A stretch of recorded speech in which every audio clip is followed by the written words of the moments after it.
Moving on to our second week of the month, and it was as always what we love to see. From flying knees that happen in just seconds of the fight starting, to a heavyweight main event that results in a nasty KO, and a back and forth war that only lasts 11 seconds. Yeah, that one is wild. But before anything, we've got our fan comment of the week, and it goes to an OG supporter of the channel, Faith Rocks, who said, "That head kick," followed by a wide-eyed emoji. Surprised the guy wasn't picking teeth out of his shin after that. Which is obviously in reference to our first clip from last week where, yeah, this head kick just flatlined his opponent. But I agree, and I'm not sure how that guy's shin survived that one, but I'm not upset about it. What is going on, everyone? It's the Casual, Lawton Vierkant, and this is Caposa's Corner.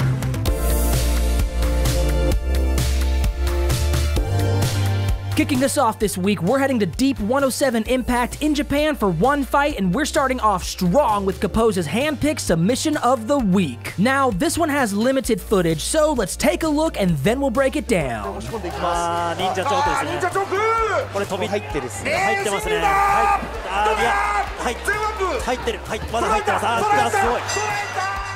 Oh yeah, ninja choke out of nowhere, and just 6 seconds later, the tap is forced and this fight is over. So that's Makoto Takahashi, who now has a 13-1-1 record, and is our fighter landing this beautiful ninja choke, and his opponent is Yamato Fujita, who now has an 8-4 record. We wish we had more footage of this one, but it won our title this week because of just how quickly and smoothly he sinks in this submission, and like I said earlier, just seconds later, the tap is forced and Takahashi claims the win. This fight was also for the deep flyweight title that Fujita was currently holding, but Takahashi takes our submission of the week title, does it in fantastic fashion, and he is your new Deep Impact Flyweight Champion. Moving on, we're heading to Extreme Fighting Championship Fight Night 2 in South Africa for one fight. Here, we're cursed with another minimal footage KO, but it was just too good to leave out. But we have a featherweight matchup to see Stefan De La Rey, who's sitting at a 2-2 record, and he's taking on Zwei Nagima, who has a rough 0-3 record. And along with minimal footage, this clip doesn't have audio, but just look at this huge fight-ending knee. De La Rey first stuns him with a jab to straight combo, only to put an end to this fight with his huge knee that just sends his opponent down and confused to the canvas. Now, neither fighter has a great record, but De La Rey does have IMAF experience from back in 2016, and this win is his third in a row, so things could be on the way up. But either way, congratulations on this win that improves his record to 3-2, and this amazing highlight, which we hope to see more of in the future. Now we're gonna take a look at Fight Club Rush 12 in Sweden for one fight. Here we have a bantamweight bout between Enrique Hetcher Souza, sitting at a nice 3-0 record, and he has a very good amount of IMAF experience from 2017 to 2019, and his opponent, Carlin Manassian, has a 4-1 record and is making his FCR debut. This week, we have multiple fights that end almost before they start, and this is exactly one of those because 40 seconds in, we get this.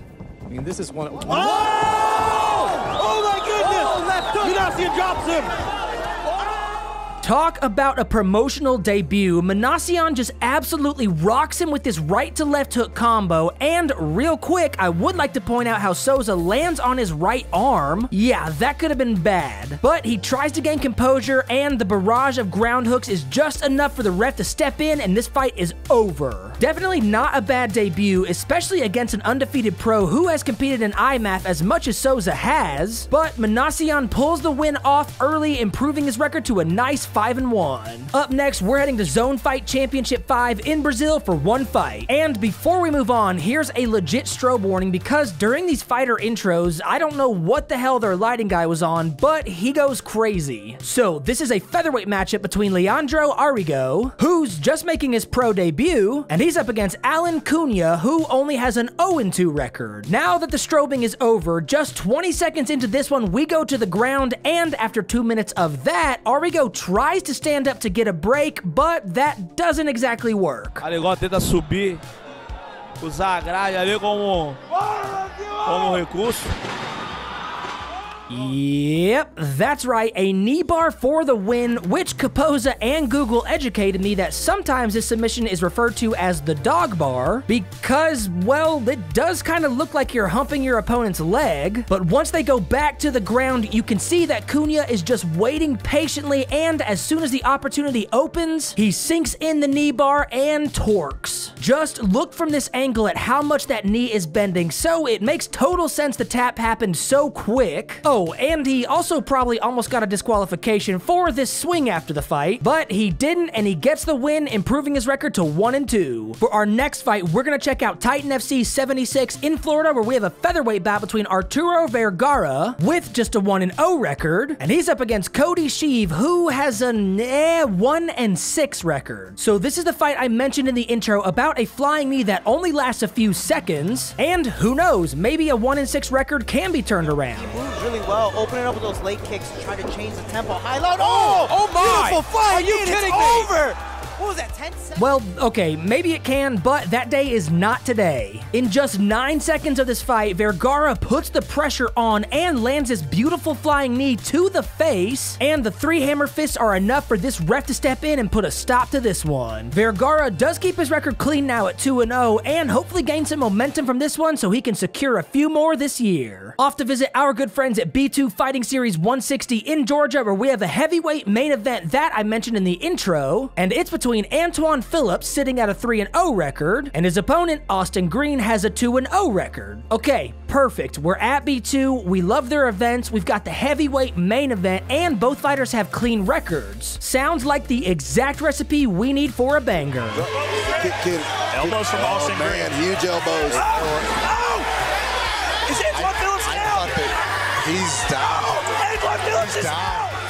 Well, it was quick, but it was definitely a banger. 10 seconds in, Phillips goes for a takedown, which gets stuffed, and then Green just unleashes the elbows. You can actually see him go out once when his legs give out, but I think the elbows after that wake him back up, only to put him out once more before the ref steps in. Now, I've never been elbowed repeatedly to the head, but I'm gonna go ahead and assume it's not a pleasant feeling. But what a quick and definitive win, though, from Green, as he does it in just 21 seconds of the fight and improves his record to 3-0. Still going, we're gonna take a look at Samurai MMA 2 in Canada, where we have 2 fights. For the first, it is none other than Caposa's KO of the week. This is a featherweight bout that sees Mehdi Zaidvand making his pro debut, but he is a credentialed Iranian Greco-Roman wrestler, and he's up against Mauricio Cruz, who has just a 1-2 record. So this one actually makes it to the second round, but that's okay because this is an incredible highlight, and just over 3 minutes into this round, Zaidvand almost gets caught in a submission, but,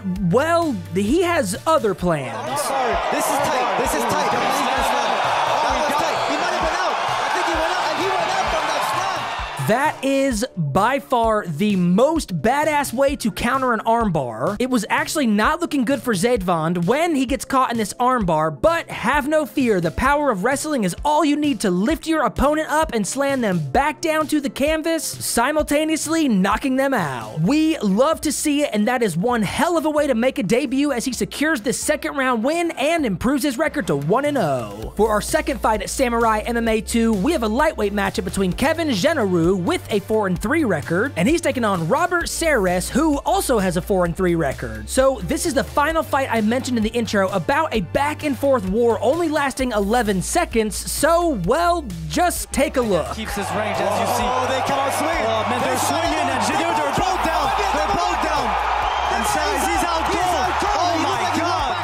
Yeah, what in the world did we just watch? They both took about a 3-second breather at the beginning and then just let loose, rocking each other. But on the stand-up, Ceres throws a huge straight that clips Generou, sending him down, and the ground and pound connects enough to put him out again and wake him up before the ref steps in to call this fight. That is probably one of the most chaotic 11-second fights that I've ever seen, but ultimately it gets the job done and secures Ceres the win, improving his record record to 5-3. And for our last event this week, we're going to LFA 131 in Wisconsin, where we have 2 fights. For the first, we have the middleweight co-main event between Tim Hiley, sitting at an 8-3 record, and he's up against Darius Flowers, who has a 10-5 record. This is another quick one because we are just nearing 40 seconds into the first round of this one, and we're about to witness someone taking another power nap. Taking a... Oh, what a shot! Darius Flowers! Right down the Flowers. Over and out!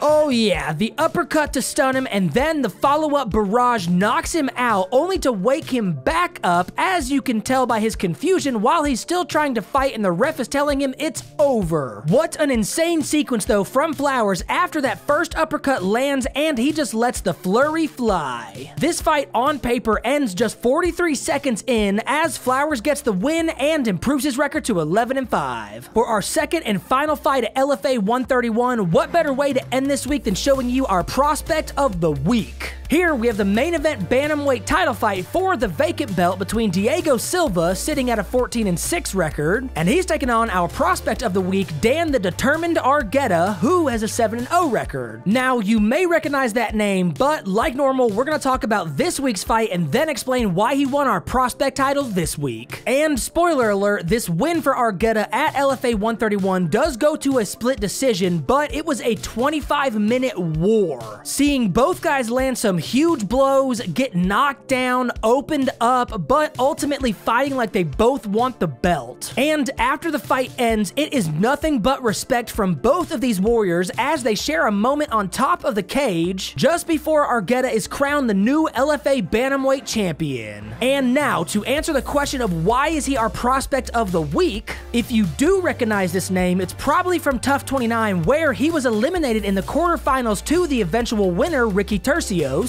And Argueta also trains at Jackson Wink, where he has been a wrestling coach and gained a 5-0 record before appearing on Tough. He's also said to be the protege to the UFC legend Cub Swanson, and his last 2 fights were also impressive, where he secured a first-round armbar submission and followed that with a dominant third-round TKO win earlier this year. Caposa made a note, and I want to summarize it because it is completely true. If it's weird us highlighting a prospect who just won a split decision, a back-and-forth war like this one at LFA 131 is so much more telling about a fighter than just a flash knockout. Caposa said it showed his heart, conditioning, and an ability to adapt to adversity while claiming the vacant LFA Bantamweight title, which is going to put him on the radar of every major MMA promotion. So, we just want to say congratulations to Argueta on yet another win that keeps his record clean at 8-0, and for securing this Bantamweight title, so I can guarantee we will be seeing more from him very soon. With another week down, we are adding to the board of top KOs, subs, and prospects for the month, so don't forget to cast your votes in the comments down below, and to stay tuned for the next 3 weeks before we do our final tally of the month and let you know who wins the titles. And as always, these videos aren't possible without the help of Caposa, so please go show him some support by giving him a follow on his Twitter at Grabaka_Hitman, and you can also show him some support by checking out his Patreon at patreon.com/Caposa. And we want to give a huge shout out to all of these amazing organizations for hosting these events year-round for our viewing pleasure, and to the fighters, winners, and losers, and we will see you all on the next video. Peace!